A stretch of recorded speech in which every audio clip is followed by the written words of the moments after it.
श्री सतगुरु महाराज की जय। संत में ही लीलामृत। तृतीय सोपान उपासना कांड। जहाँ तहाँ खल प्रचार कटु कीन्हा, नाम ले गारी बहुदीना। मैं ही दास अधम अभिमानी,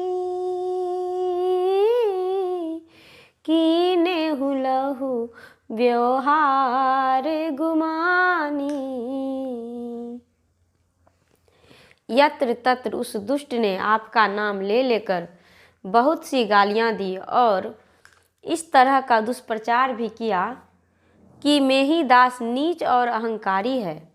उस घमंडी ने मेरे साथ बड़ा ही नीच व्यवहार किया है। कहत भेष तजी गृह बनन को, करी विवाह सुत पुत्री जनन को। करी घर कारज उदर भरन को, वह खल चाहत मूल खनन को। वह मुझे वेश उतार कर गृहस्थी बनने और शादी करके बेटा बेटी पैदा करने के लिए कहता है। साथ ही घर के काम धंधे करके पेट भरने की शिक्षा देता है। वह दुष्ट मेरी जड़ उखाड़ कर रख देना चाहता है। यही विधि जहाँ तहाँ वदत वचन सो, लेश नाही मर्याद वशन को। तेहि अवसर द्योतर एक गामा, वह बर भोज ताहि शुभ ठामा। इस प्रकार वह जहाँ तहाँ दुर्वचन बोलता था। उसके अंदर लेस मात्र भी वस्त्र की मर्यादा नहीं थी। उसी समय द्योतर नामक ग्राम में बहुत बड़े भंडारे का आयोजन हुआ। तह कबीर मत के सब लोगा, सुने आप महिमा विधि योगा। न्योवत दिन आप पहाई, कहे भांति तेहि जन समुझाई। वहाँ के सब लोग कबीर मत के अनुयायी थे। संयोगवश आपकी प्रशंसा सुनकर वे सभी निमंत्रण देने के लिए आपके पास आए। आपने उन लोगों को बहुत तरह से समझाकर कहा, जहाँ होत सत संग प्रचारा, तहाँ जाई मैं लेऊं आहारा। अवर असन मुँह मैलो नाही,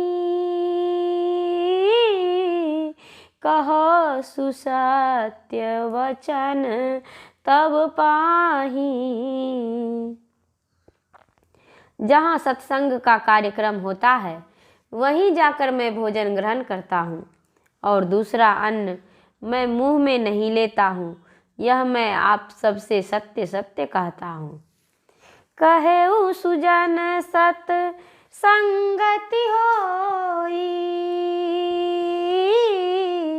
आए तहाँ अमित सतलोई।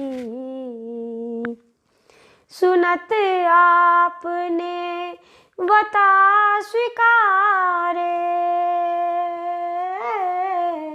होते प्रात तेहि थल पगुधारे।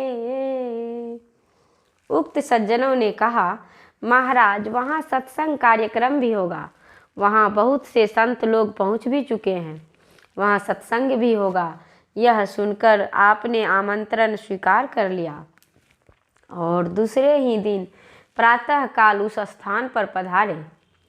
वंचक साध तहाँ लखी परेऊ, डेराई प्रथम लय धरेऊ। सुनेऊ लोग तब हित बहु बचना, जे वह साध किएऊ पर वचना। आपने देखा कि उस ठग साधु ने पहले से ही आकर वहाँ डेरा डाल रखा है। उनके मुख से वहाँ के लोगों ने आपके संबंध में बहुत कुछ सुन रखा था। निज मत के साध अपमाना, हृदय जरत नहीं जात बखाना। पहुँचत प्रश्न कीन बहुतेरे, क्या यह उचित साध जन के रे।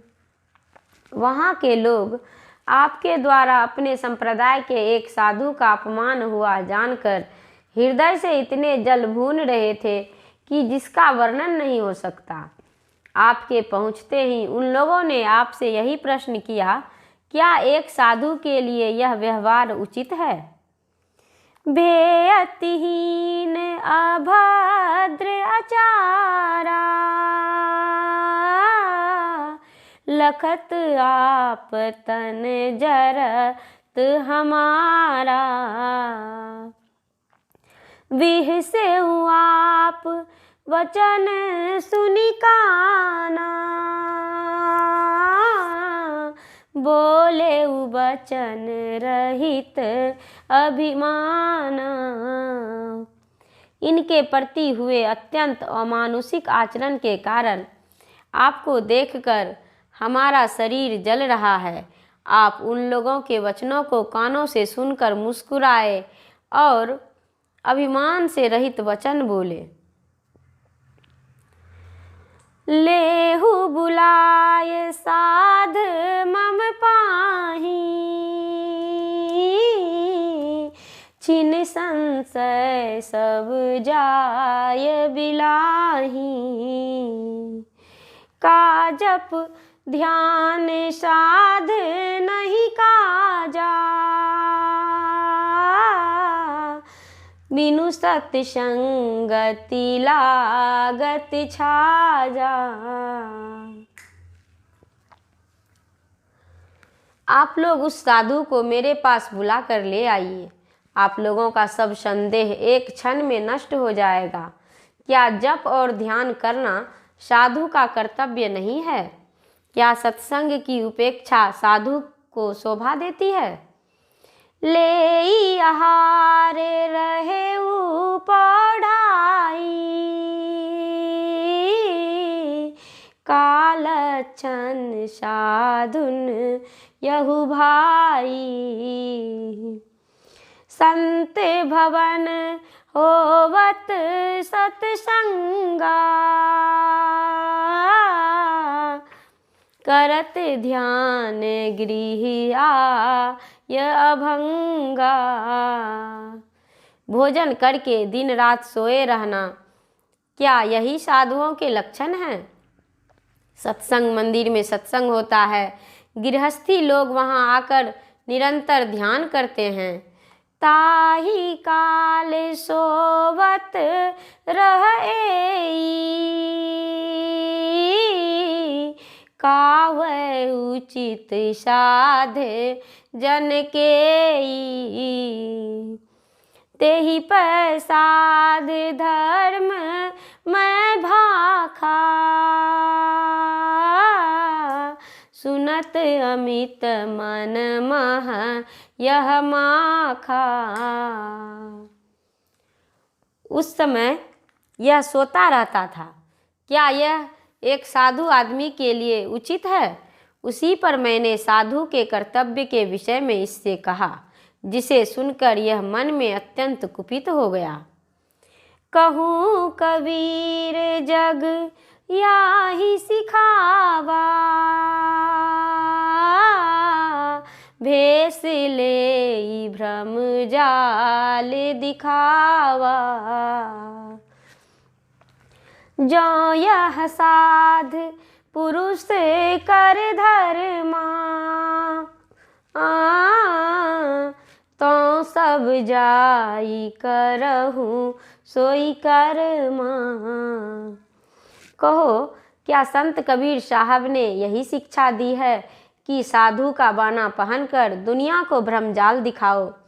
यदि यही साधु का धर्म है तो सब जाकर वही सब कर्म करो जो यह करता है। हाँ, अति उचित साध गुण भाखा, नहीं मम हृदय द्वेष अरुमाखा।